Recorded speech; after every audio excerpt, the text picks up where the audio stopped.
আপনি ভালো আছেন? আলহামদুলিল্লাহ। ও ভাই দেখেন, আমি স্যামসনি ফোন কিনছি, স্যামসনি ফোন। এই স্যামসনি ফোন কিনা এরা আমারে আমার বাপ কোটিপতি, হাজার হাজার টাকা ইনকাম করে। আমার বাপ রে কইলে আইফোন কিনা দিব, বিশ্বাস করস না? আই যায়। ওই তোর বাবা কি বললে কি আইফোন কিনে দেবে? অবশ্যই আমার বাবা কিনে দিবে, বললে আইফোন কিনে দিবা। চল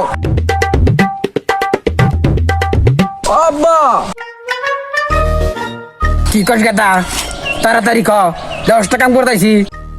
আব্বা আমাকে আইফোন কিনে দাও। ও স্যামসনি ফোন কিনছে, ও কিপটা ফকির আর বাপ একদম কিপটা। তুমি আমাকে আইফোন কিনে দাও আব্বা। আইফোন তো দাও, আমি দিকে বেঁচে খড়ি দেয় না, আর তুমি আইফোন তো দাও আমার বলা হয় না। তুই গেছ আইন দিকে তুই অল্প বদলে